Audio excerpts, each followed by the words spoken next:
Right there. And welcome everybody to episode number 31 of Inside the Distance podcast. I'm Aaron the dog. As always, I'm usually joined by my co-host Garrett, the fight analyst. He'll be joining me later for the breakdown of Anderson Silva, Uriah Hall, and the rest of that fight card. But before that, as you can see in the title here, I'm joined by Vince Murdock, who maybe people don't know yet. Maybe they know from maybe some Bellator prelims, some other regional fights. It's been gone for a couple years. We're going to get into that. But Vince is fighting next week on Dana White's Contender Series, November 4th, which it's crazy. November 4th is next week.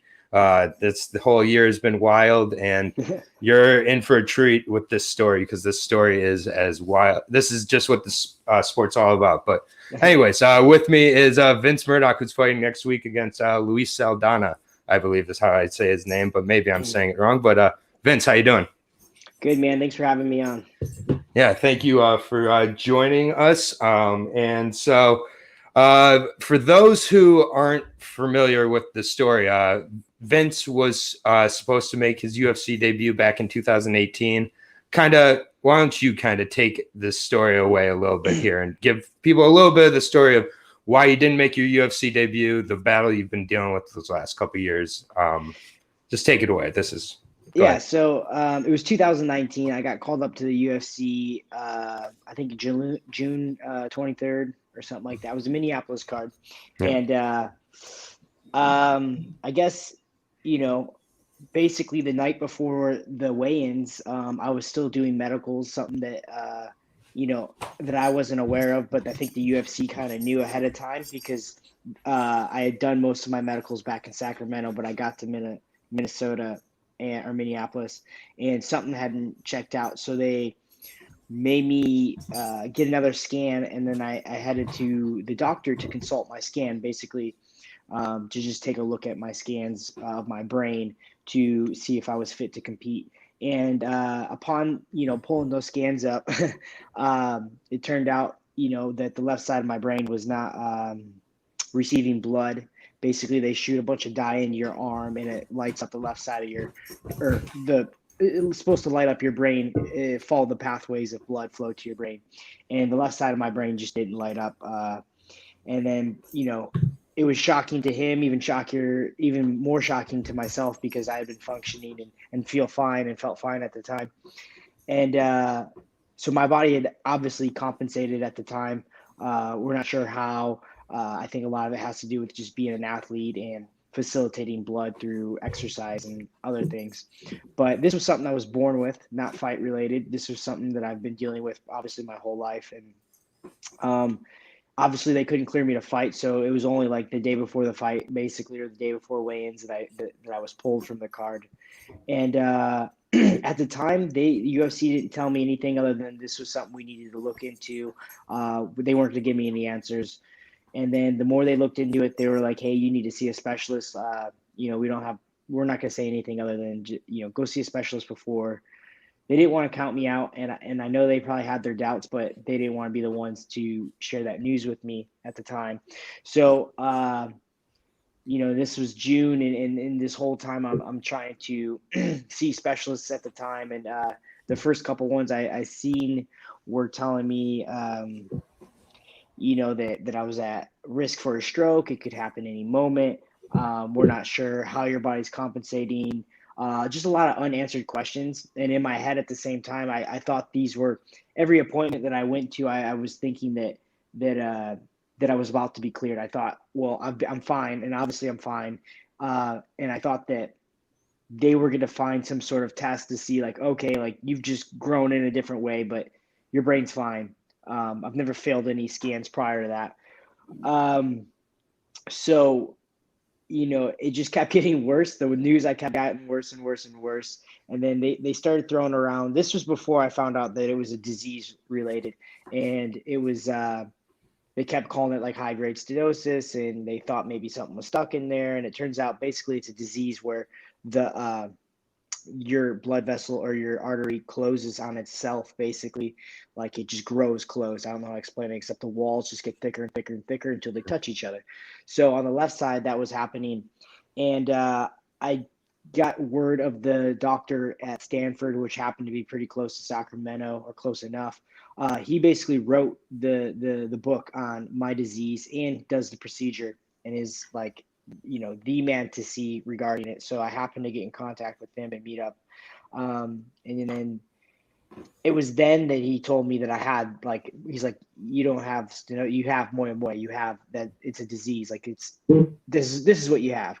And and then it started becoming very real at that point. And he was one of the first people to say, like, hey, given a good recovery, and if I do this surgery, like, you know what I mean, if I'm in charge of it, I could see you competing again. And he's like, I won't make any promises because obviously you have to go, under the knife, and we got to see how you handle that. Yeah. And I mean, it's full on brain surgery. Like, I had a bypass, like they took the top of my, not the top, but the side of my head off, basically the skull. And I had 2 bypasses, basically an indirect and a direct, and whatever. Basically, I had brain surgery. So Yeah. From that moment on, I had it relatively fast, considering that it was fully, closed. I had my artery completely closed, and meaning that, like, it was kind of like a ticking time bomb. There's no way of telling when I'm supposed to have a stroke or just not make it. You know what I mean? So, and I started to experience some TIAs, which are basically stroke-like symptoms. They pressed for me to get a surgery just basically as soon as I could. And it was a kind of a back and forth battle to get it sorted, but I ended up getting it, and it was relatively soon. So within 3 weeks of finding out that I did have a disease, I had the surgery. And then from that moment on, it was just, it was basically about recovery for me. Like, it was just trying to, make sure that make every situation possible for me to come back. So I knew that recovery was going to be important to me returning to the sport. And I know it seems crazy, but I'm not at any risk at this point. In fact, I was at a risk before the surgery. So people that are worried about it, like, don't worry. Like, I'm not at a risk. Like, it seems crazy. Yeah, they wouldn't have you on a fight card otherwise. That's how. Yeah. The UFC, in a way, do you think if you would have continued in maybe these regional, you fought in India, which those fights were a whole bunch of whatever Yes. over that. Yeah, you can say that. Both of those fights were extremely strange fights. And you think if you would have fought, if you would have fought in one of these less professional leagues or continued to, that this would have gone unchecked because the medicals were maybe not as careful? Or what do you it's not so much careful. The UFC is the only organization that I know of that does that checks the arteries. They all do brain scans, right? But there's a difference between scanning the brain and basically what they normally check for is activity, right? And they check just the activity in my brain, which mine is always checked out as fine or great, in their terms or however they do it. UFC does something where they shoot, and what I'm told is it's a relatively new procedure. They just kind of started doing it maybe that year or something like that, or it's just new. And it's where they shoot the dye to watch the blood flow, basically to catch other problems. And believe it or not, like, it's crazy. Had I not been signed to the UFC, had I not fought, I probably likely would have passed or suffered a stroke that causes irreversible damage because it's occluded, meaning there's no direct path of blood to get back to it, if that makes sense. Yeah. So basically, I got lucky, not lucky, but I had obviously fought my way to get the call and was lucky enough and fortunate enough for the UFC to actually find it for me, and now we're back here taking another stab at it. So it's pretty wild. What's even more wild is that the fight is November 4th, and my surgery was November 15th. So it's going to be a year. Not even a year later. Not even a year later from like brain surgery. That's I mean, and it literally. I mean, I said the UFC saved your life, but really, that's kind of cutting you short because fighting saved your life by being a successful fighter, by getting to a point where you deserve to not even be on Dana White's Contender Series last year. You were in the UFC. You were about to fight Jordan Griffin, correct? The native psycho. Yeah, I mean, who I'd love to see that fight if he is still hanging on in the UFC once you make it there next week, because you're going to make it there. Valquez definitely pulling for you, man.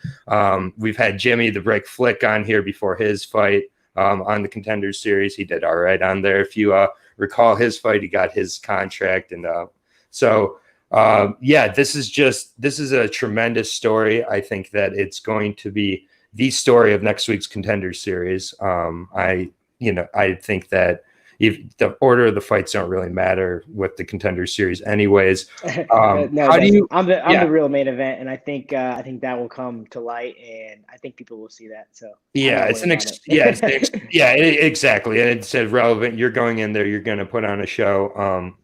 What are your thoughts on your opponent? I don't know much about him. I've looked at him once. He doesn't have much to see. He looks like he shows up, and that's about it. It looks like he's gonna, obviously he's done well for himself, and he's taller than me, obviously, and you're not gonna find many people that are not taller than me. Exactly. Especially in this sport. But it is what it is. I think he's gonna show up and fight, and I'm just gonna. My goal is just to be a better fighter that day, and something I strongly believe in. And I think it took having something so traumatic to me to kind of reestablish my love for the sport and my commitment to the sport. And I've kind of doubled down on all my commitments to the sport. And, I still think it's very early on, not just the fight, but just like as my commitment to the sport. Like we've only seen I've recommitted myself to the sport, and it's only been a year since then. So it's like, I'm excited to see past this, you know what I mean? So. Yeah, absolutely. So you're still with American Top Team, correct? Team Alpha. Team Alpha. Sorry, Team Alpha. Yeah. Sorry, we've been going through the ATT. Team Alpha Male, that's what I meant. I'll obviously include the link, which Uriah spoke so highly of you. You have, obviously, to get through something like this, you got to have the biggest heart. So do you think that with this behind you, that it's going to make you a different type of fighter in there? Or do you see yourself being the same type of fighter you were before this surgery and everything? How have you? It's interesting. Yeah. So, I was a gangster before, and I don't see that changing. Just because I had surgery. In fact, I think it's done a lot of character building, and it's really given me a lot of time to kind of reevaluate who I was as a fighter before, and change the things that I feel like I need to work on. If anything, I'm a million times better. I have more blood flow, which makes me probably smarter. And, I imagine it's going to be less taxing on my body. Your brain requires the most blood, and your body just knows to give it. It's the first demand. So if any part of your body is demanded of blood, it goes to your brain first. So if there's a demand already from my body because there's a lack of blood flow to the left side of my head, it was already working harder, meaning that it was already starving itself of oxygen and other things. And I feel like that's one of the things that I've noticed the most is that my ability to, push harder and go harder and go harder in the gym, and my efforts have improved. So I think I'm really looking forward to seeing that show up in the fight. Like I said, I haven't competed since 2018. So, obviously I've competed, I have tons of fights, but I haven't competed, and I'm just really excited to see what, not only have I trained harder and different and more ready for it. I'm just curious to see also what it means to have better blood flow and basically, a full functioning brain. Yeah. So Andre Fili is getting ready to fight this weekend. Big fight against Camo Shorts. Apparently that's the biggest story of the weekend. Apparently there's not a UFC legend retiring or anything like that. We have Camo Shorts. But have you been preparing with Andre as you've been preparing for your fight, or how has that been working with COVID? I've been in the room with Andre since we started, since 2012. I know him very, very well. We've trained for many camps together. We've been friends. It's interesting because a lot of the guys on the team, you just really kind of grow a relationship. we're two different characters for sure, but I mean, we're definitely brothers in the same. And, we worked a little bit literally last week. He worked on a lot of back stuff and I worked a lot of escape stuff with him. So, I mean, yeah, we've always worked together. It's never been like, you know what I mean? I wasn't one of his main training partners. Obviously, I'm not saying I'm too short for him, but I think he was just working a little more particular and had a group of guys that mimic his. And usually when I have a fight coming up, he would have been perfect for it because he's so tall. But usually, myself would pick out a group of individuals that I know are going to show up every day and give me that work that I need. And if you can't do that, like I'd pick somebody else, So we both kind of have, I think a lot of people have that system of guys that we can kind of count on. And, we did come across each other here and there in the room and stuff like that. And we worked together, but nothing in particular for this camp or mine. Gotcha. Yeah. I mean, and we've had a alpha male. He's been looking great, by the way, too. He's been looking really sharp. Yeah, so. he's definitely. I'm Aaron the dog, as you know, and he is one of my dogs for this upcoming weekend. Spoiler alert. So I'm gonna underdogs, baby. I'm just saying the alpha dogs have been helping me out quite a bit. Josh Emmett was on the podcast early on, nice. And this the kind of the new wave of the team alpha male has kind of entered in here, and kind of a pretty consistent wave there. But yeah, I like that you say that because I was a part of the team when it was not old alpha male, but when it was kind of going through its like first wave of heyday, and you had guys like Joseph, TJ, Chad, Danny. Yep. Those were the guys. Uriah was at the highlight, and that was like a very strong core of guys that the team was built off of those people. And it's still a solid stack of people if you think about it, but like now you move on down the line and we got a whole group of new guys that are still killers, and like you said, like Emmett and Feely and Song and just all these people that are kind of now Alex Munoz and just a new wave of, like you said, alpha male, which is interesting. It's just cool to be a part of both. Myself, because some people are just getting to the team, whereas I've been here like at the start and I'm just kind of watching. Maybe I get to, hopefully that's my goal, is to join the stable of the new wave and be a part of it, even though I was with the old wave. Yeah, exactly. I consider myself old is the new. An OG, old is the but... new. Yeah, what's old is new. And yeah, I mean, you've fought. I mean, one of the biggest things, and everybody who's listening now is gonna know what I'm about to say. Losses are a requirement of MMA. So when you put yourself against, and fighters always hate when I say that. I can always see a little bit of like them being like, it's easy for you to fucking say when you're never in there. And it is easy for you to say. But I truly believe that with the exception of one or two individuals, like the guy last weekend who just retired, you're going to need to have a loss or two. You faced incredible competition. You've been on the Bellator prelims. Bellator is going right now. And the entire prelim card for Bellator is just, I mean, they continue to stack it with tremendous talent. They just had Adam Boric fighting on the second fight. Yeah, like, I mean, I'm trying not to pay attention to Sabah Hamasi and Bobby Volker right now, but if something happens, I'll keep you posted. But, either way, it's 41-year-old Bobby Volker, so we're safe here. But, you face guys like Jeremiah Labiano. You face who guys actually now trains with us. Exactly. I mean, it's just funny because I know that some people have kind of started to poo-poo Team Alpha Male in some ways, or take it for granted. Or at least during that period where there was the little bit of the downslope in the UFC, but it's like they've been around since the beginning. They're the reason for probably at least 2, if not 3 weight classes in the UFC existing. Yeah, I mean, honestly, like exactly the conversion to the UFC doesn't happen without Uriah. Like the WEC merger, that doesn't happen. The lighter weight divisions doesn't grow without Uriah. And the 35, 25, like that doesn't happen without Joseph and Uriah and those guys. So it's MMA fans or MMA fans. Yeah, it comes down to a lot of people will be like, oh, alpha male's on a downslide, but not. Dude, every athlete's responsible for themselves. The team is a great place to be, to be all that you can be and give you a lot of tools, but we have no say. There is no say of like who's supposed to be the champion. You can't just turn it to anybody.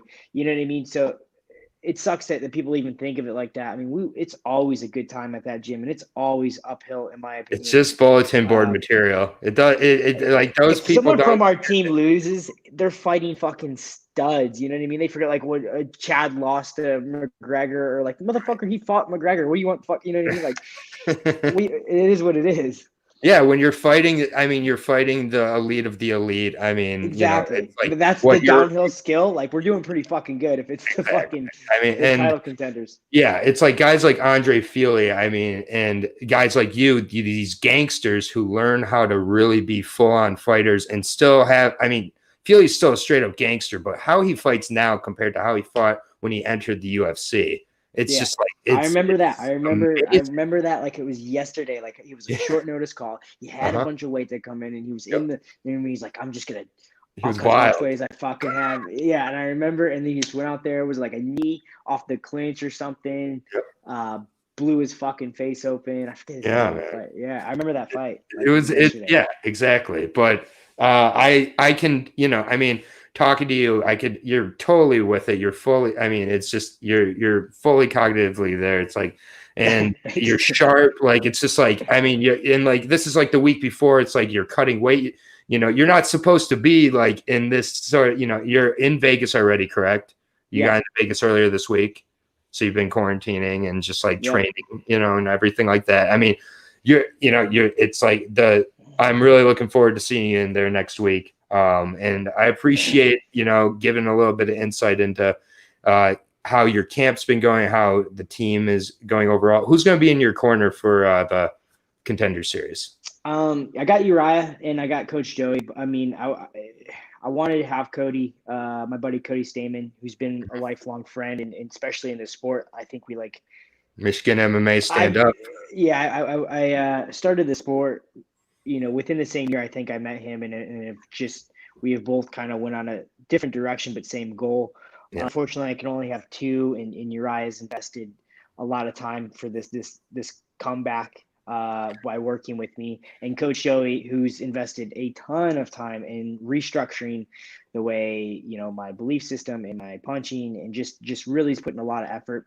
So it's just really important for me to have those two guys there that have, put in some time. So it makes sense for me to have them. But again, Cody's someone that's going to always, be in my corner, possibly. I mean, he was supposed to be in my corner for the debut, and I wouldn't have any other way. It's just good to have someone that really, really, really knows you. And at this point, it's been 11 years. So I feel like we've grown up together. So yeah, he's a hell of a fighter and came back from that adversity himself with his brother. Yeah. That was definitely something. Yeah. And it's like, I'm from Michigan, so it's the Michigan MMA scene. I'm always standing up for it right now.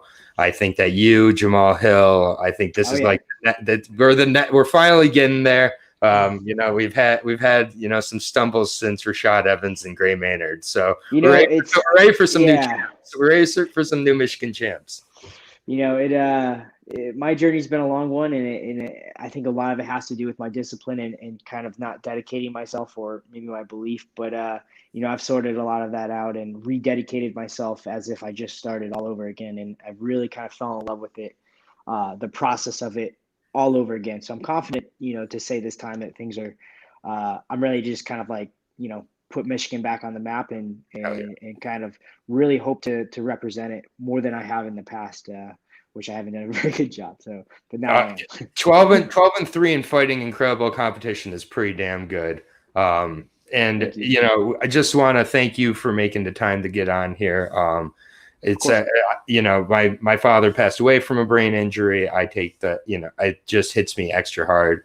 I love it. Yeah, it's part of it's been part of my entire life. It happened a long time ago, but still it's always tough, but always hits me extra hard. So to see your attitude, we're gonna link the video that Uriah made from before the surgery happened, because seeing you interviewed in there right after finding out the news was kind of crazy to see your attitude and how you were taking the news right in stride there. I don't know how you were able to be that strong, even for that amount of that interview, if it was just like mustering it up for that time and then breaking down in the back or something like that your story is going to continue to make a huge difference to people as you get this next stage. And that's just, it's just another part of why your success is going to be so well deserved. So I can't wait to see next week when the world gets to discover you, when you put away Luis Saldana, is that his name? Big, tall, five. Yeah, you're going to put him away, and I think that you're going to look really good in there. So Fight Bananas, Inside the Distance, we're always going to be rooting for you. You got an open invite here, Vince, anytime. So thank you so much for coming on, and all the best to you, and shout out to your brother Adam for I was just gonna say, guys, shout out my brother. Adam Luth. I had a public speaking with him freshman year at Central Michigan University, and he was like a little hippie beatnik with like a beanie on every day, smoking cigarettes and just drinking his Red Bulls as he was coming in. But he's a character for sure. He has a podcast still. And he would just you two are so different. I love it because my brother is so different from me also, yet it's like if Adam was a fighter, he would look like you though. But Adam is Adam's a different kind of fighter. He's a poet, but he's a poet. He's a poetic fighter, man. He's a poetic fighter, and he had nothing but great things to say about you. And he was just so excited to be able to make this happen. And I haven't seen Adam in like 12 years. And he just happened to see this podcast. He's like, my brother's Vince Murdock, I was like, what? And like, I remember seeing you on Bellator in like your second fight ever. I was like, dude, this guy's about to do something. He's about to do something. And so, I'm excited again to see you in there. I'd love to keep talking to you, but we still have a breakdown to do, me and Garrett. Oh, absolutely. What are your thoughts? Besides, obviously I won't ask you about Feely. What are your thoughts on the Silva finale here? Silva's my favorite fighter of all time. I think it's interesting they have him such in the underdog. It doesn't really make sense to me. The guy's fought in all top contenders, not to mention he's considered one of the GOATs by many, and yet he's the underdog. I just think this is a 5-round fight. I think a lot of the experience is going to play a part. And it's supposed to be his last fight. He's not going to go out like, you know what I mean? I think we're going to see very strong Anderson Silva come in there and try to, if he doesn't get him early, I think those longer rounds, I've seen Uriah Hall, I feel like he gets tired, and Anderson Silva's he's a gangster in there. And it was kind of like weird to see, like he was such an underdog. It's like huge he lost to. Yeah, duh, what the fuck, man? Like, come on. It's crazy. So, it's that the MMA betting world makes me a lot of money on their Goldfish Memories, and that one didn't make sense to me. I mean, he's a growing dog too. So if you are, not saying you bet on fights, but if you are, might as well wait till Friday, because it seems like Uriah Hall and camo shorts are getting all the gas here. And meanwhile, the two with the more experience, who find the better competition, who have the more well-rounded games, who have the better, it's just interesting. So you got a sharp. Yeah, you got a sharp mind for the sport. I can see some fighters, when I ask them about fights, I'm like, okay, good thing they fight and they don't break down fights. But if you ever want to join us for breakdowns, you're always welcome to, Vince. We'll catch up after your fight, though, man. Thank you so much for making the time, and best of luck. And looking forward to your story getting out there even more. Take care, Vince. Man. I appreciate it. Thank you. Have a good night. All right, and that is Mr. Vince Murdock. All right, and I'll bring on my co-host, What's Mr. up? Garrett, the fight analyst. How you doing? That man. Yeah, we just finished up with interview. Mr. Murdock. The best, bro. That was a great interview, what a story, man. Like, it's just something I literally super. I need to go. I need to go back to and watch again. I think I'm. And I don't know how to get our name. I don't know how to get our names on there. Okay. Maybe you can figure that out. I'll work it. We're good. Yeah, I had to set up the studio here, but what up? It's Zach. What's up? Hopefully What's up, our man? boy. Hopefully our boy who called the sub from last week, the minus 2,000 or plus 2,000 sub makes. Jamin, our board. Jamin, where you at, bro? Oh man, that was beautiful. I put that bet in. I put that bet in for Jamin. Yes. Oh man, that's great. I trusted Jamin, so hopefully Jamin shows up. But anyways, how you doing, man? Man, doing great. Vince Murdock. Doing great. That was a great interview. The hits keep coming. Thank you. No, that was a good one. I just gotta let him go, and he just killed it, man. No, he did, bro. Are we a little off sync here? I think so. Maybe. Can you hear me? I think I'm good. I can I hear you. feel like we're a little off sync. Yeah. Okay. I still felt like we were talking over each other a little bit, so maybe we're just both excited to see each other, and we'll just calm down after a second. Sorry, everybody. Just a little bit. You know, I just want to jump on here and get to talking. You know how we do. Yeah. First of all, I want to switch sides. I don't like being on the left side. Okay. How do I? Should I get out of here? Should I leave and then get come out. back? Yeah. Much better. Okay. All right. And I still have a naked screen, but that's okay. It's all right. I'm Aaron the dog. It's all good. I know what's going on with that. But. Yeah, it's all good. This is going to be a nice, loose Halloween interview here. I just watched Sabah Hamasi put away Bobby Volker. Yes. Oh, by the way, Cody Law, my max bet cashed out within the first round. I mean, that was at easy. Minus 300. I know. I'm like, no. Fighting a bantamweight. Like, this is ridiculous. I was expecting him to have the Jack Hager line, even though he's 0-0. Well, like you said, I don't think a lot of people had the option to even bet on him to begin with, and a lot of people aren't going to bet on an 0-0 guy to begin, as well. Yeah, Bovada hooked it up, man. They had all the fights on there today, and all of the LFA fights. So yeah, I have a rather large 5-fight parlay on Bellator tonight. That's 3 fights in, and I have all 3 already. So I had Borix, I had Law. Question is, do you have Gegard Mousasi or Douglas Lima? So I talked a lot with Dave about this fight, and I was really on Lima, and I did some last tape study. I decided to not bet on the fight, but I wanted to bet Lima. I couldn't do it. I'm on Douglas Lima to be the next champ. I have no reason not to bet him, especially I'm plus 152 against Gegard Mousasi, who looked absolutely terrible in his last 2 fights. Douglas Lima has looked the best he's ever looked ever. And mind you, I thought it was going to be a massive size disadvantage. I thought Gegard was going to be much bigger, much heavier, just look bigger. No, not at all. They look the same size. Douglas Lima even looks a little bit bigger.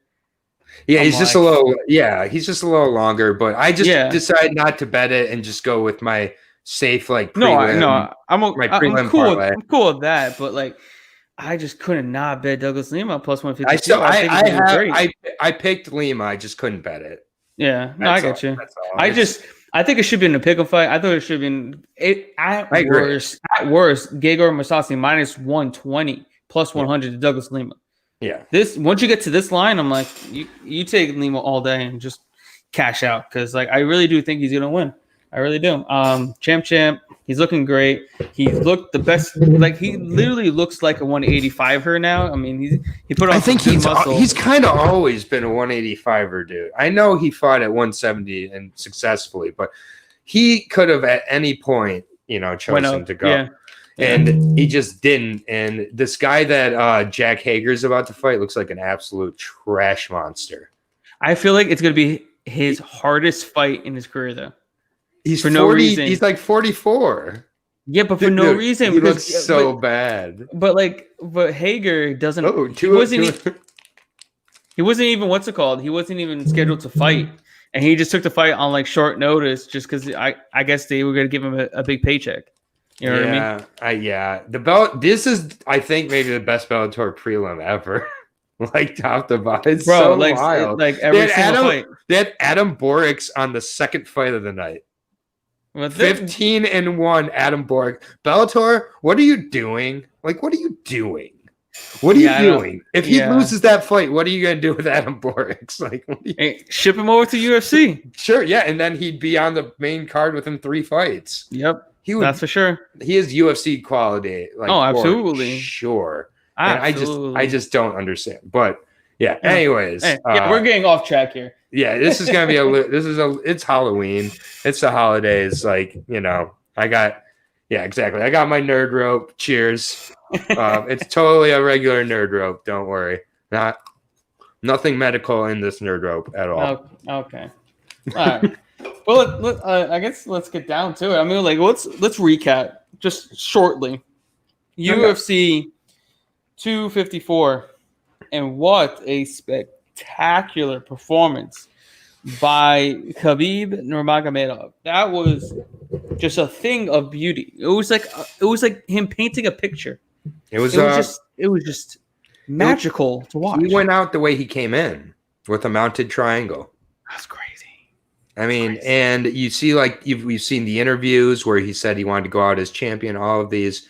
The whole discussion whether he comes back or not in a year, that's a whole nother discussion. But, I think he will. I mean, I'm in the minority there. I totally understand I'm in the minority, but I do think he comes back at some point. I could definitely see that. I do. I truly do. It's up to his mother and letting him fight. So maybe she just eases up. Maybe like it's still a new loss. I mean, as someone who lost their father, you never get used to it. But I mean, it's just emotions and things change, missions change. Like, so again, he's definitely done for now. Yeah. He's definitely one of the two GOATs and probably the GOAT. Wait, Jones or Khabib? I want to hear your answer. I don't know if I want to say my answer. I want to know your answer because my answer is John Jones still. I'm sorry. It's I just don't. I don't want to talk to you anymore. This hearing. It's done. Khabib's not going up to 170 and like walking over Kamaru Usman. Like, I don't know. John Jones is going up to heavyweight and beating Francis Ngannou if it happens. I don't know about that. I said it. I said it.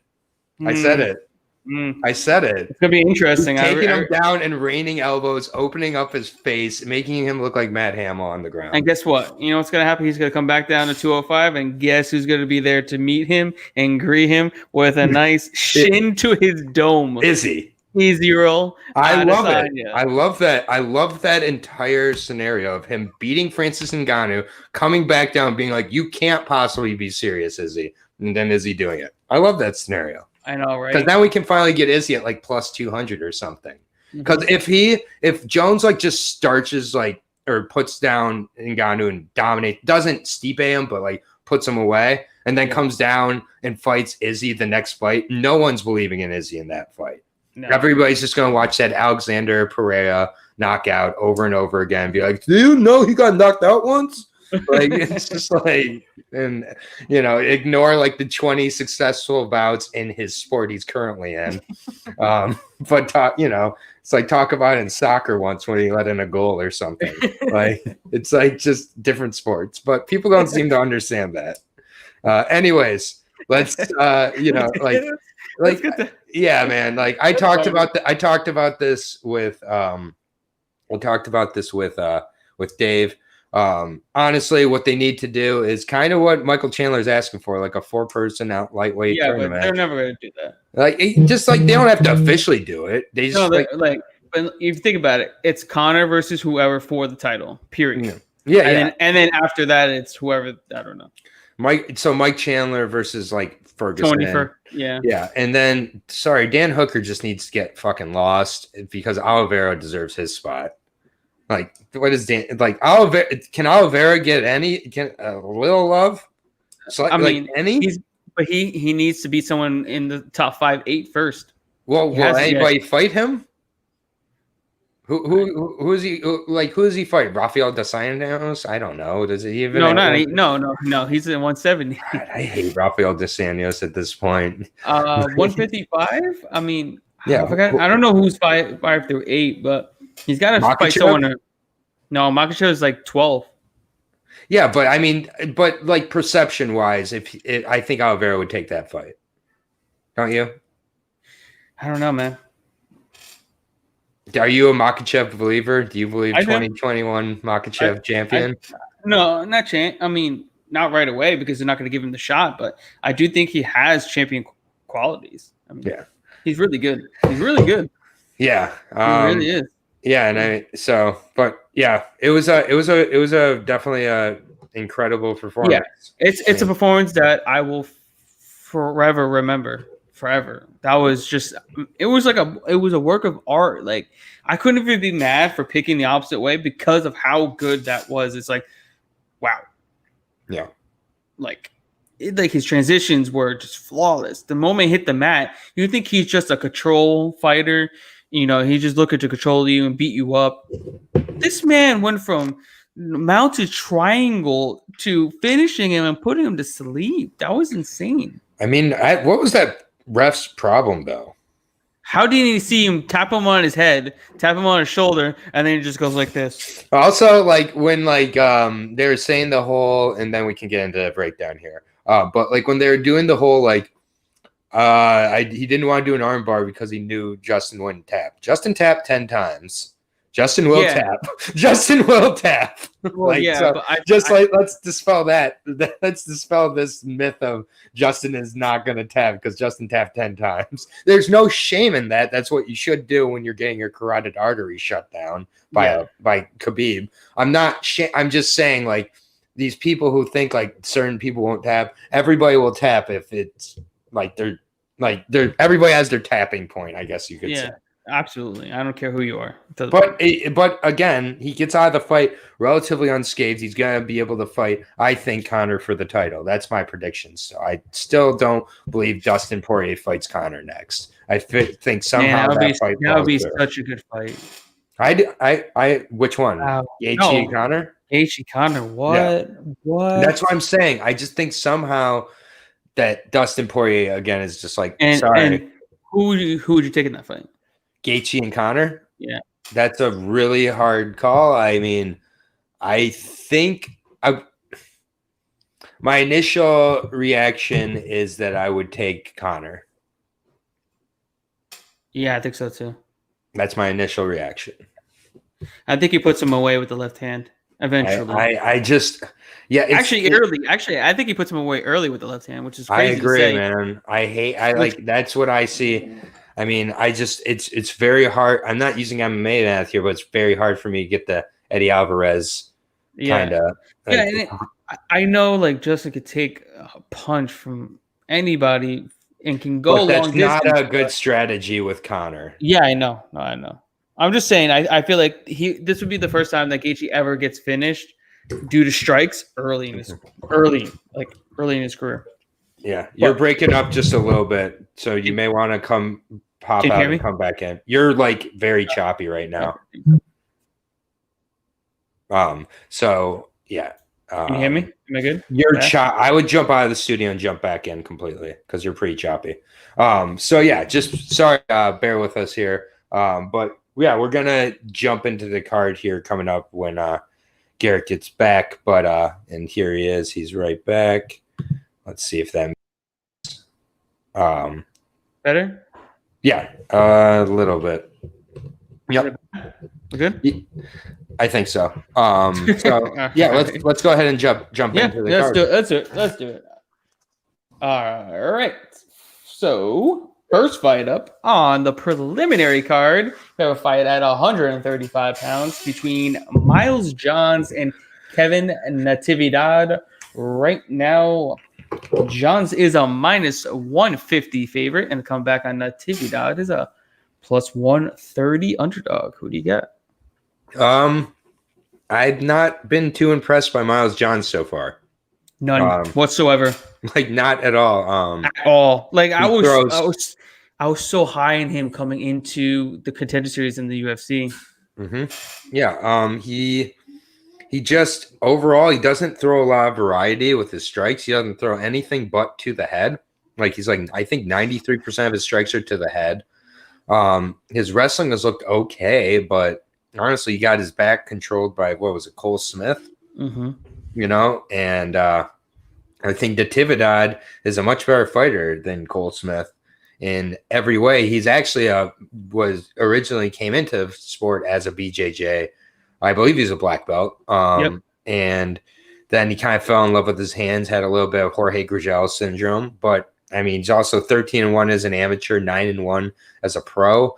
He had an 8-second KO loss as his only loss in So it's I think more of a slip up than anything else. I was looking at the odds. I was just surprised he's the underdog. Right? And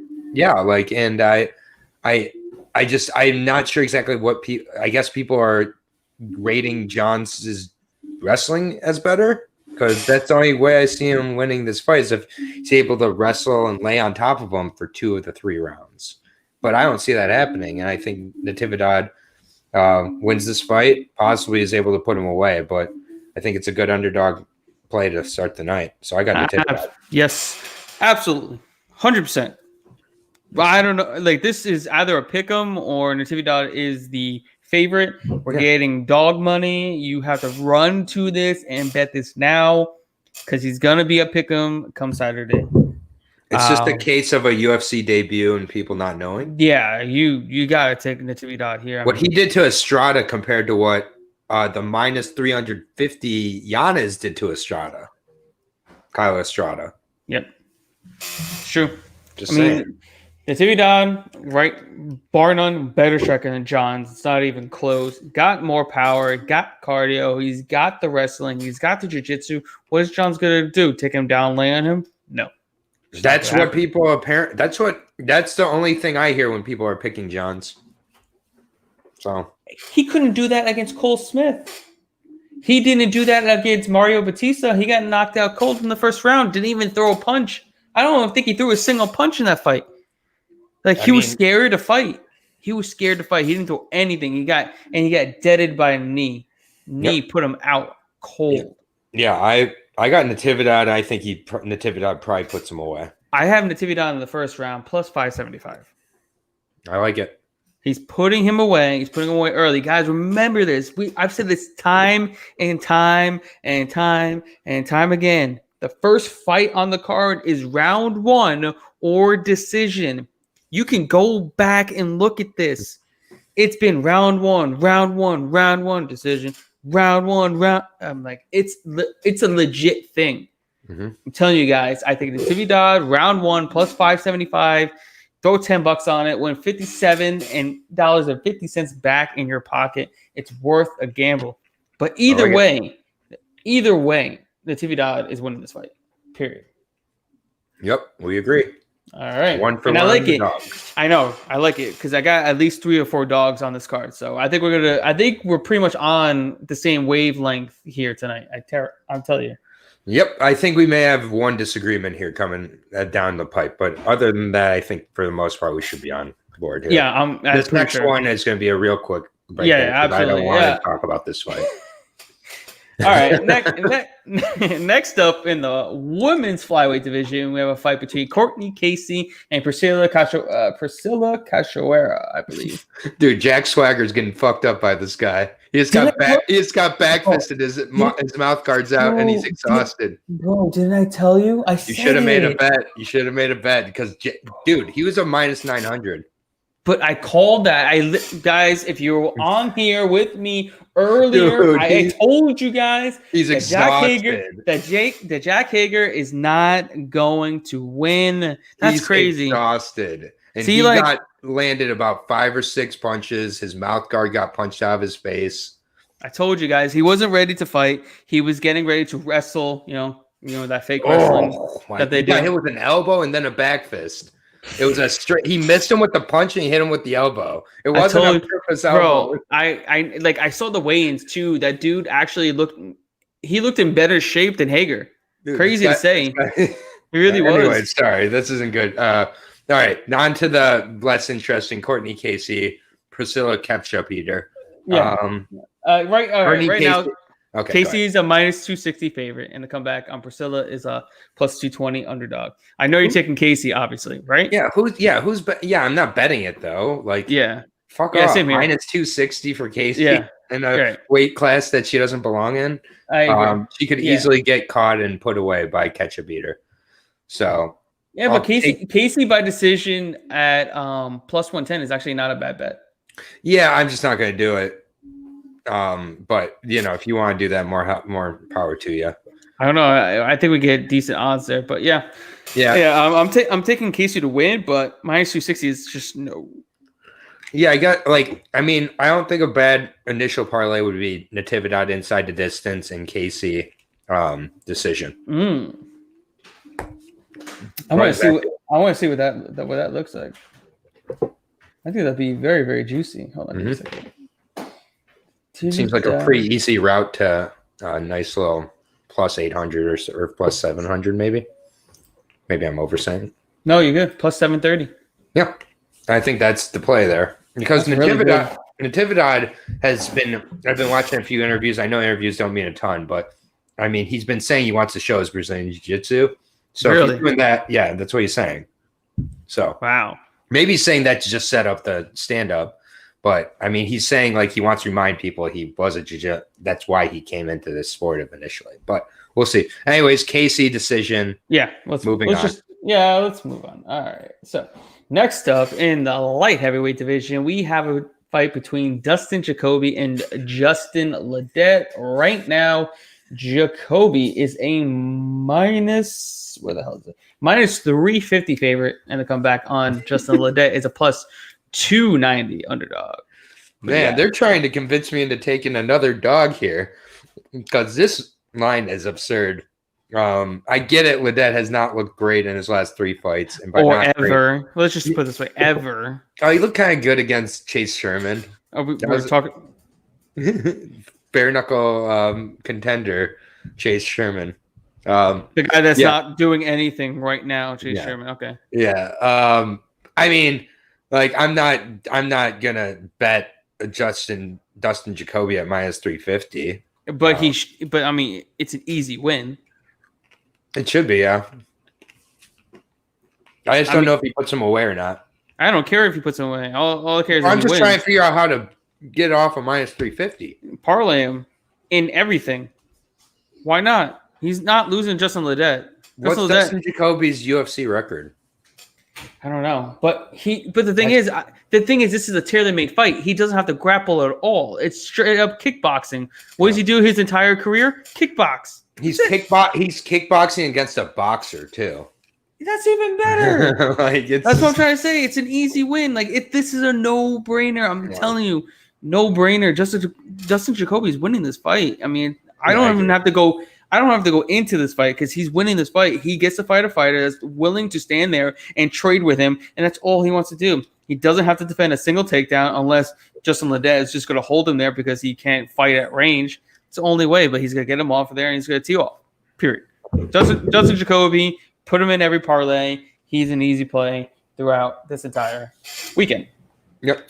All right. Next up, this is a very intriguing fight because I'm very high on one of these fighters. This is a fight at 170 pounds between Jason Witt and Cole Williams. Right now, Jason Witt is a minus 145 favorite, and a comeback on Cole Williams a plus 125 underdog. What do you got? Man, all I got, I guess if Cole Williams is the guy you're high on, I'm going to be very concerned for you because Jason Witt is going to be cooking this guy all night. Takedowns, ground and pound, and yeah. I'd really like Witt in this situation. I think this is a hell of a price. Jack Swagger just punched the guy in the dick 3 times in a row. Now it might be over because that Jack Swagger just punched the guy in the dick like 3 times in a row, like with under uppercuts. So this fight may be over. But yeah, Cole Williams, I don't see what he's going to have to offer in this fight for Witt. Witt obviously had a terrible debut and a terrible matchup. And on short notice, 1 week, I think. Yeah. Tops. I think, yeah. And he came in overweight too. Yeah. So, Witt did get, didn't have a great debut, but I think he's going to take him down. I think he's going to land ground and pound at will. I think puts him away in the 2nd or 3rd round after kind of wearing him down. Oh man, this is a beautiful price here. I was in a group chat with a bunch of guys. I told them 3 weeks ago he opened up as a plus 120 favorite on Bet Online. I told everybody this man's gonna flip in price. Bet him now. I knew it, and now we'll agree that he's a minus 145 favorite. And it was a given. Cole Williams shouldn't be in the UFC. He looked terrible against Claudio Silva. He let Silva land at will. Claudio Silva landed almost every strike he threw against Cole Williams. Point blank. the same Claudio Silva that couldn't land a single strike against James Krause. I know 2 different level opponents, but you saw how he's throwing the strikes. He doesn't throw anything, straight down the pipe. He's winging everything, and he was landing at will. I mean, Jason Witt. Look at this. If he didn't lose by a KO to Takashi Sato on short notice, he would be a minus 200 favorite coming into his UFC debut against Cole Williams. Guaranteed. Yeah. Point blank. And we're getting him at minus 145. He's got the better cardio. He's got the better striking. He's got the better grappling. He's younger. He's fresher. He's fought more over the last 5 years, I believe. In the last 6 years, Cole Williams has fought 4 times. He's only had 2 finishes. His last knockout was 4 years ago. He's only had 2 knockouts in the last 6 years. Jason Witt all day. I mean, we're getting a good price. Load up on this man. Jason Witt. I really feel pretty confident in those first 4, honestly. Yeah, me too. Like those all feel pretty safe to me. Absolutely. And like I said, we're getting a great price. I mean, Cole Williams is 36 years old too, and he's only fought 4 times in 6 years. He's not active. He didn't look like he was in great shape in his last fight against Claudio Silva over a year ago. And he couldn't defend a single takedown. I mean, it was 1 takedown and it was over. And it wasn't like anything crazy. He just had a single leg and just ripped him down, and they took his back. That was it. That was it. I mean, Jason Witt could do that with his eyes closed. Yeah, I agree. I mean, I just think that I'm a little confused why this line is this close with so many of these lines being a little bit wider. It's because of that KO that Jason Witt has coming off. Williams isn't going to do that though. Oh no, of course not. But it's 2 guys they don't know anything about. They're just looking at records, and neither guy has done much. Recency. Yep. All right. Next up in the middleweight division, we have a fight between Sean Strickland and Jack Marshman. Right now, Strickland is a minus 365 favorite, and the comeback on Marshman is a plus 305 underdog. What do you got? Okay, so now that I've seen this line, that Dustin Jacoby line doesn't look as crazy because this line is really crazy. Minus 65. Moving up in weight, who hasn't fought in 2 years, who was in a motorcycle accident that tore his patella tendon, that blew his knee open, that caused him to take 2 years off, and now come up in a weight class and still not talking about if he wants to stay at 185. Jack Marshman isn't that great, I get it. And Jack Marshman throws like little to no volume and doesn't have much of a game, but if he can get the respect of Strickland and get Strickland to start backing up, like I think that Marshman has a way to steal this, and at plus whatever it is for a decision, I think Marshman could slop one out here. I don't know if I'd want to bet it either way here, but minus 365 for Strickland is just, I think, off. To be honest, I mean, Marshman doesn't throw that bad a volume. He throws 9.43 strikes per minute. Does he really? It doesn't feel like he throws that. He doesn't land a lot at 28. Okay, that's what I meant. Okay, fine. He doesn't land a lot, but he throws a lot. Yeah, when I'm talking about volume, I usually mean landed volume. Sorry, to not be more specific. Yeah, he lands only 28%. That's horrific. But let's Jack Swagger's face is destroyed. If he wins this fight, hold on, they're announcing a decision. I want to see. Come on. Give me the dog. Give me the dog. Oh, he lost. No, Swagger won, but he really doesn't.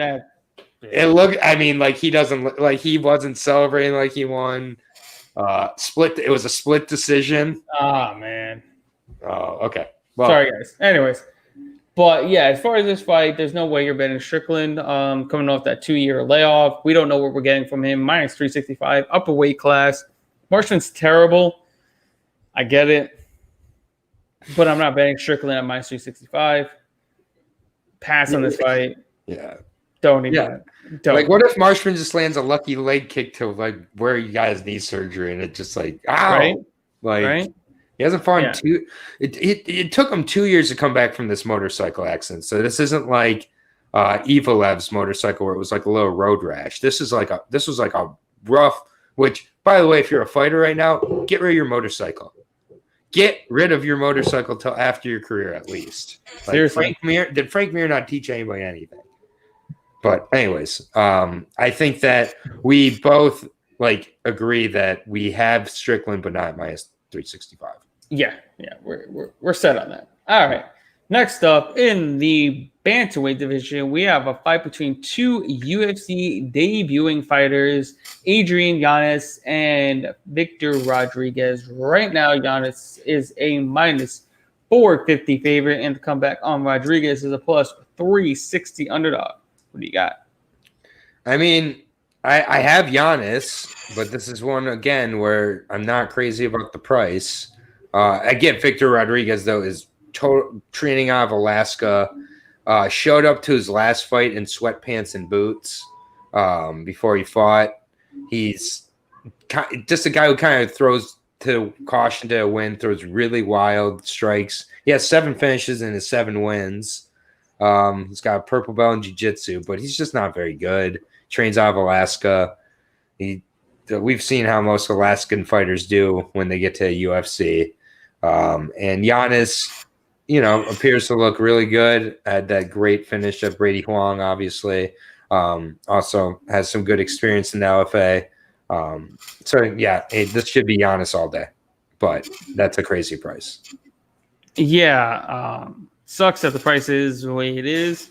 But this is a much easier fight for him than his other fight that he had against, I think, Aaron Phillips.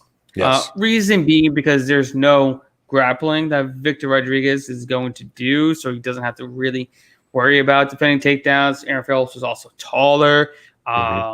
Victor Rodriguez is actually smaller and shorter than Giannis. Easier for him to reach his little dome up ahead. I think I got Giannis all day here. He should win fairly easy. Probably knock him out within the first 2 rounds. The KO prop is minus 145. It's not a good line. What's under 1.5? I think it's minus. I really hate my under 1.5s in a freaking bantamweight fight, but it's minus 105. Yeah, minus 105. I mean the thing is, I think this will. If Victor Rodriguez is to win, it's going to be in the first round, though. Oh yeah, definitely. So, but and he's been finished too. You know what I mean? In the first round, both times. Yes, exactly. This is what I'm saying. I think almost all of his fights haven't gone out of the first round. Giannis is so much better. But minus 105 isn't enough for me to get. But here, do this instead. Giannis wins it round 1 plus 160. Yeah. I think that's a good play. All right. So, yep. I think there's definitely ways, and he is so much better, so he should win. Yeah, he is everywhere. I mean, there's no grappling involved, but he's even the better striker, so I'm not even sweating that at all. Yep. Well, I'm with you. Yep. Next up, I think is the prelims, the featured bout on the prelims at 155 pounds between Alexander Hernandez and Chris Grutzmacher. Right now, Hernandez is a minus 420 favorite, and the comeback on Grutzmacher or Grutzmacher. I think you had it right. Grits. No, but his nickname is Grits or something. Oh, yeah. It's a plus 335 underdog. What do you got? This is one I'm not betting on. Again, I know I've said that a lot. I'm not a big fan of Alex Hernandez just in general. Me either. But man, he couldn't get an easier fight than this. I mean, he could, but not much. This is a super easy fight. Look at he's fought in his career. This is by far the easiest fight that he'll ever get in the UFC, bar none, hands down. Yeah. He's horrible. Chris Grutzmacher is terrible. Why is he in the UFC? I do not even know. He is bad. Yeah. Bad with a capital B-A-D. Terrible. He's not good. Okay. And then on top of it, Alexander Hernandez, he changed camps. I think he's over. Where is he over now? Where is he at? He's with Fortis, I believe. Fortis, right. Over at Fight Island, helping a few fighters prepare, and No, Factory X. Factory X. I always get those two. I'm sorry. Factory X, because he was helping Yusuf Salal. Sorry. Yes. My bad. Factory X. He's I heard he's looking great in camp. The best he's ever looked. And I know, his guys are always, big on him, but he's levels above Gutzmacher. Let's just think about it. Look at the people he's fought. Okay. He came into the UFC fighting Beniro Dariush, knocked him out 42 seconds. Mm-hmm. He fought Olivier Aubin-Mercier and beat him. He fought Donald Cerrone, lost, but still fought Donald Cerrone. Came back, beat Francisco Trinaldo. Controversial, might I add, but still was a close fight. Either way. And then I know he lost to Drew Dober, but Drew Dober is a surging fighter at 155 pounds. Yeah. Every single one of those guys should be a minus 750 favorite over Gutzmacher. Like everyone. Mm-hmm. Like, think about it. Like, you think Alex Hernandez at minus 420? Those guys are minus 750 or worse against Gutzmacher. Like, Gutzmacher wouldn't even fight these guys. Like, he's they're in a different stratosphere. Yeah, they seem to be giving Alex Hernandez a nice setup here. Yeah, that's exactly what they're doing. Why would they give Gutzmacher a good fight for him? They're not going to push him. They're not. He's not going to be anything. Even if he wins this fight, where is he going from here? Yeah. Another L? Mm-hmm. Yeah. So I think I know the price is bad, but Hernandez is a parlay builder. He's going to get you a little bit of value, but he's sure locked in going to win. Fair enough. Yeah. This is definitely a parlay card. You got to do some parlay. Like card. 2-3 legs here and there. Sprinkle it everywhere. Mm-hmm. Sprinkle it everywhere, because that's what you're going to do. That's where you're going to find value. Yep. Three guys on this card together is going to give you plus 100, plus 120 value. Yep. And you just do that on the entire card. Yep. Just get a little bit here, a little bit there. Just sprinkle it everywhere, because I'm telling you guys, they're all going to win. This is the easiest card of 2020. I know it's juice. Easiest card. Every fight is a mismatch. Mm-hmm. Every single one. All right. Next up, in the lightweight division, we have a fight between Bobby Green and Thiago Moises. Right now, Green is a minus 320 favorite. And come back on Moises is a plus 260 underdog. Who do you got? Oh, boy. I wish that... I need to get a beer. I definitely wish that Thiago Moises would have looked a little bit better against Michael Johnson, because in that fight, he was getting pretty lit up until he dove for that leg lock in round 2. And he did land it, but I just think that is a method that isn't going to be uber successful moving forward as he's getting to guys like Bobby Green. Bobby Green's really found his rhythm in the quarantine. And I think that we kind of saw how Moises looked with Dariush. We saw how he looked with the Imagulov fights. When he's not able to get it to the ground, I think that he's going to kind of struggle. And Bobby Green hasn't been submitted, I think, in about 11 years or so. At least a purple or brown belt in jiu-jitsu, I believe. And just overall, I think the better, more well-rounded fighter. I don't think that he puts him away, so I think that you can do Bobby Green for decision, but I'll take Bobby Green by a decision win. I was tempted with Moises, but yeah, I think that it's Green by decision. Moises is a sub or bust. All right, my bad, guys. I needed to get a little beverage. I was a little parched. So basically, I just said I feel like Moises is a sub or bust for the most part. I really didn't like how he looked in his last fight against Michael Johnson, where he landed one single punch. Yeah. So and I just think Green is much better, much smarter. Not going to get into that situation where he can get a leg lock, Imanari roll, and so I think that Green rolls here. Decision. Green is the play. Are we forgetting that I'm almost certain here? Bobby Green is a black belt, correct? I wasn't sure. I said purple or brown, but maybe he's a black belt. I don't know. Because I'm pretty sure he's obviously not on the level of Moises as far as black belts go, even if he is one. But he knows the premise. He drills it, and he's looked phenomenal in his last few fights. Phenomenal. Like it was like it's like a resurgence of his career, and they're giving him guys that he can beat. He just fought another Brazilian jiu-jitsu fighter in Alan Patrick, and who's a much better offensive grappler to get it to the mat. I mean, this is the same type of fight. Defend the takedown, beat him up on the feet. Defend the takedown, beat him up on the feet. Mm-hmm. All day. I mean, like, this is a no-brainer. Bobby Green wins this fight. Period. I don't think twice. I know Moises has the threat of a submission, but he literally has to win by submission or he loses. Period. He cannot stand with him. He can't even try to hold him down. I mean, I don't know what he's going to do to how he's going to get to the mat. He's literally going to have to drop for a leg or something like that, or climb his back against the fence. But that's the only way. Yeah, he's gonna have to land a miracle leg lock like he did against Michael Johnson. But Michael Johnson will find a banana peel no matter where it is in the cage. That's true. Yeah, he's normally going down. You grab a hold of him, he's going down. He's winning. He's winning until he's winning until he's not. Yep, which is every fight. Yeah, you know he landed punches on Khabib. That's crazy. Everybody brings that up. He was the closest to being Khabib. Yeah, he was. He was the closest to being Khabib. He's the closest to beating everybody. That's the funny part. Yeah, including himself. All right. Next up in the heavyweight division, we have a fight between Greg Hardy and Maurice Green. Right now, Hardy is a minus 335 favorite.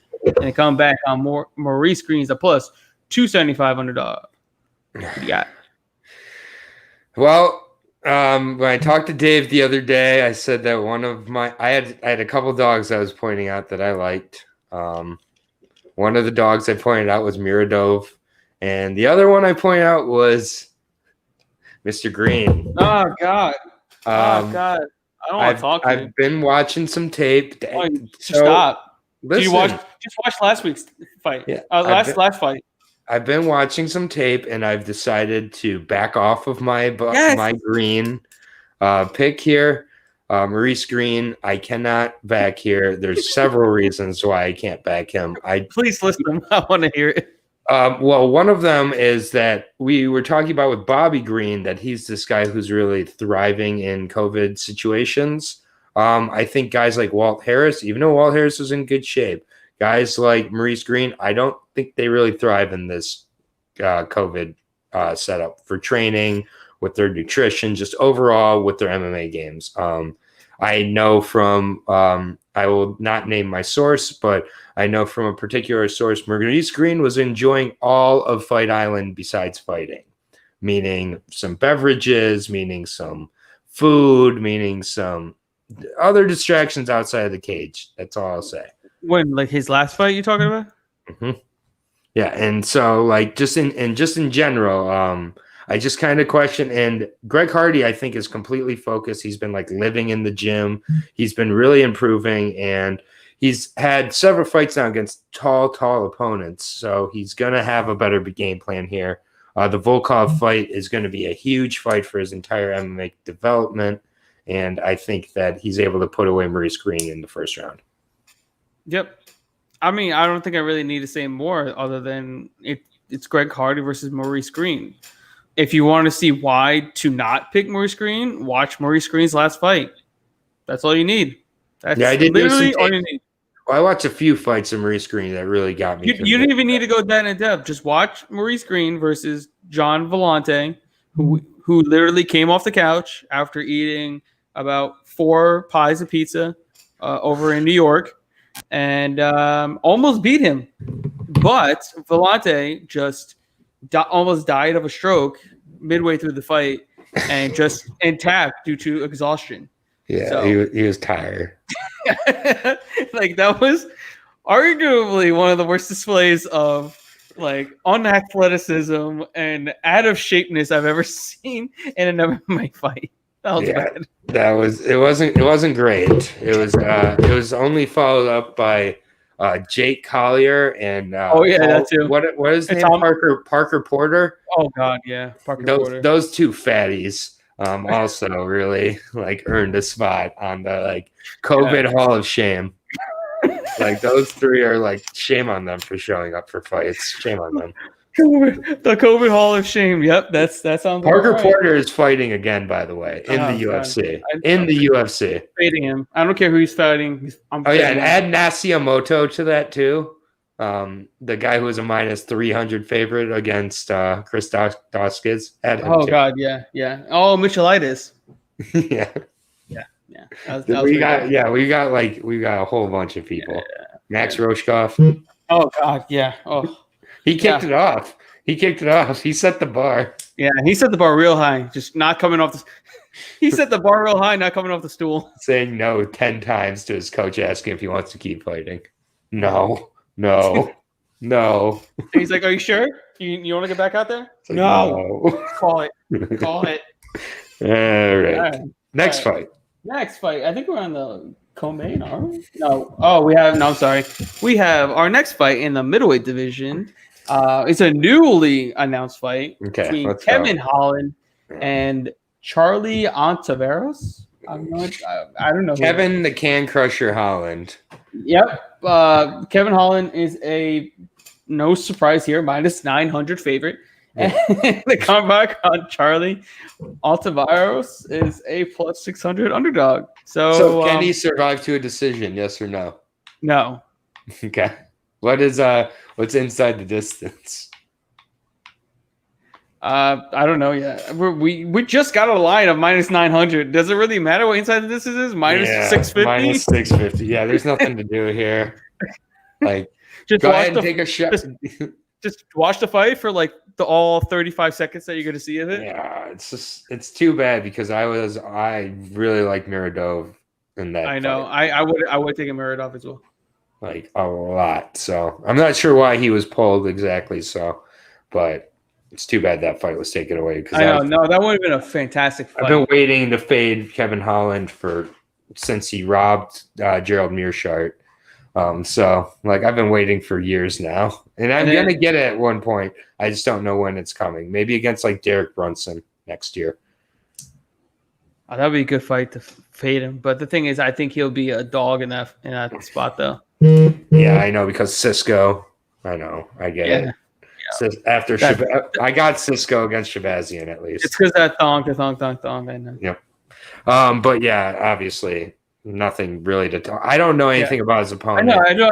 We don't even need to go to it because you're not betting minus 900. Hasn't his opponent been like brought up for a few guys now? It's like a last second replacement, and then he's not. I'm pretty sure no, because I never heard this guy ever in my entire life. I've seen this guy's picture a few times though on Instagram for announced fights. I mean, he's a mix between Wonder Boy Thompson and Sage Northcutt. So, I mean, yeah, you've seen him around here. His name is the American Bad Boy. I want nothing to do with him. Get him out of here. Moving on.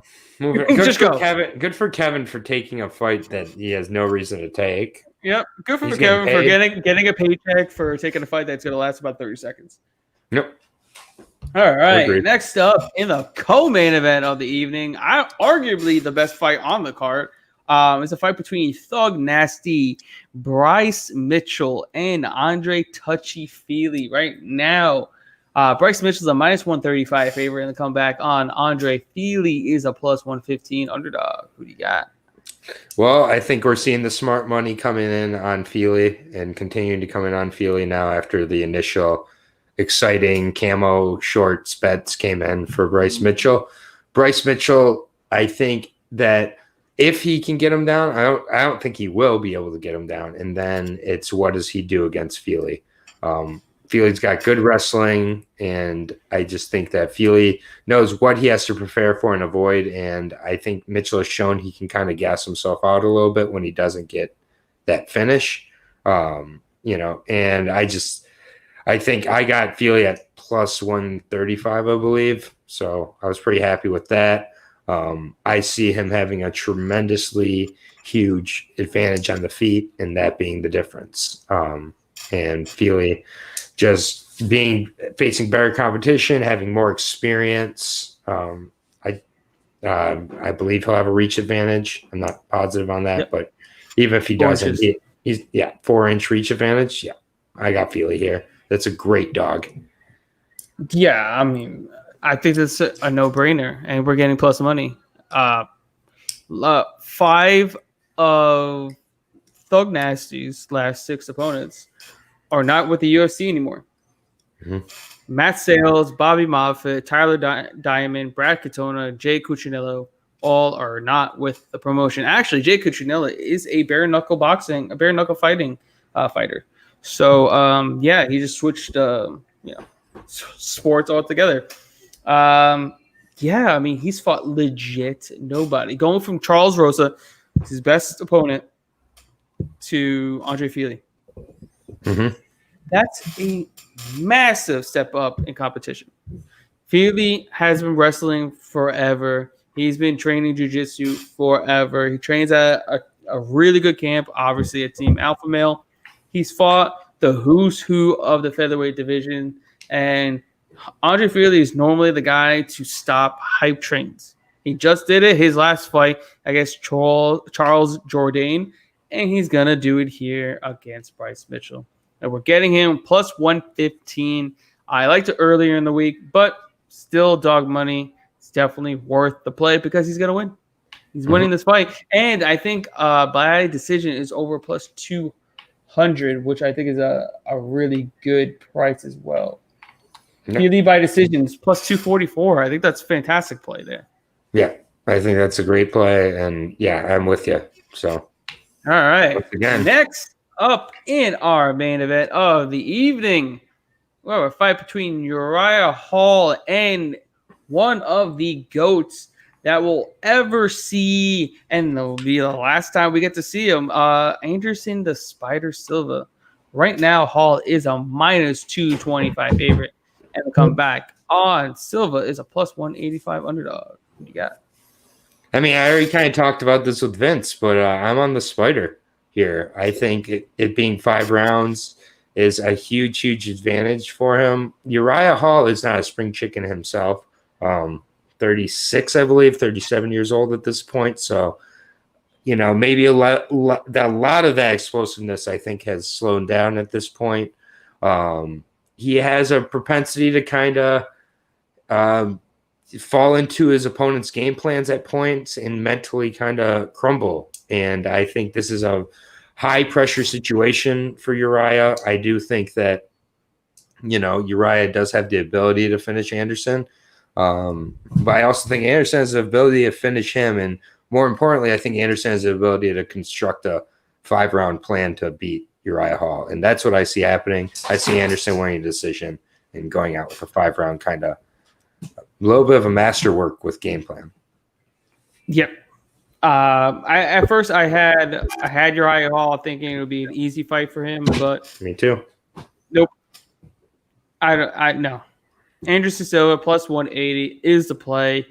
I want nothing to do Uriah Hall. He throws next to no volume. I know Silva doesn't either. So then we have a stalemate here, and then it's about who's point fighting. Who's better at fighting at range? Silva. He lands 62% of his strikes. He absorbs only 39% of his opponent's strikes. Taking Silva here. I mean, and you have the writing on the wall. You give him the last hurrah. They sent him off into the sunset. Silva, you're one of the greatest fighters of all time. He just beat Uriah Hall that no one gives a crap about. Mm-hmm. And plus, everybody is hating on Uriah Hall right now because of his comments about how Izzy, cherry picks his fights, even though he's beaten the who's who in the middleweight division. So I don't know what the hell he's talking about. He's just, some bitter guy that will never, ever, ever fight Israel Adesanya for a title. So, yeah, I'm taking Silva here. I think we're getting a good price, and we'll see the Silva right out on top into the sunset as one of the greatest fighters we will ever see in this time. Yeah, I mean, it's like the fact that he came into UFC at like 32 years old is just madness. Like, and did as much as he's done, and he's still my favorite fighter of all time. I mean, what starts he at did. 32, and put this in perspective, could be just retired at 32. Yeah, exactly. Yeah, could be retired at 32, didn't become champ till 31. I mean, it's like, yeah. I mean, I just think that Uriah Hall is. I've used this term before, a mental midget, and I don't believe Silva is. So, Yeah, I agree. Uriah Hall has a ability, or used to more so have the ability to put away anybody with anything, but I think that ability is greatly diminished at this point. And yeah, so I got Silva. I love the dog price on him. Yep. Silva by decision. What do we get for that? That is a Silva decision plus 385. Lovely. That seems really nice. There's plenty of, I think, greasy parlays you can do here to really, like. Mind you, we're back into a small octagon, right? Mm-hmm. Yes. I still think that. Yeah, I do know that. Yeah, I mean that is an advantage for Hall. But Silva in round 1 is plus 1,225. Man, wouldn't that feel great to hit that to go right? off? Right?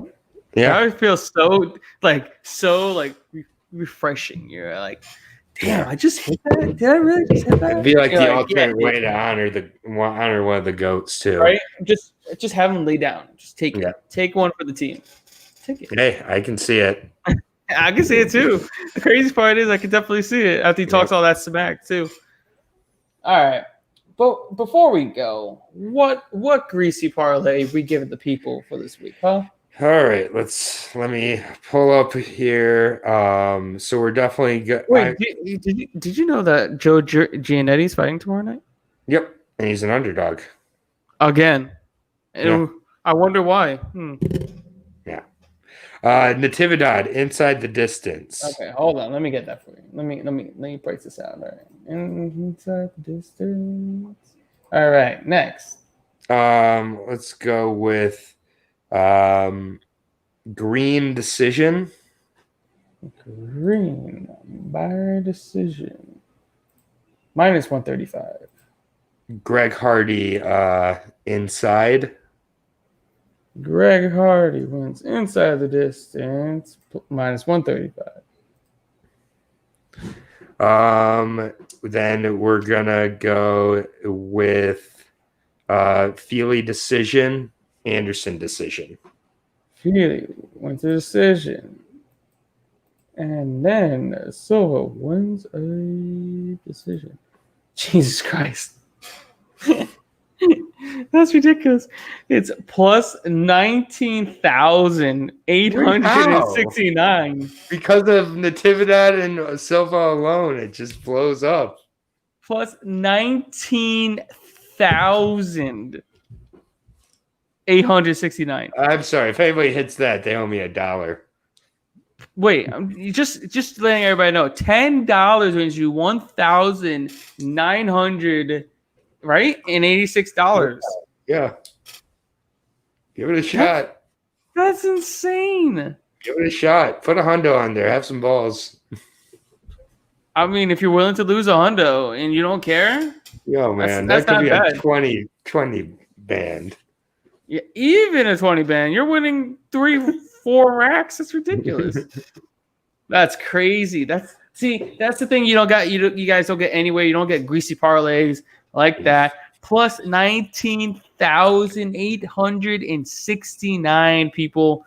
$10. I know you spend more at Wendy's than $10. Natividad, Inside the Distance. That's coming in right away. You're feeling good.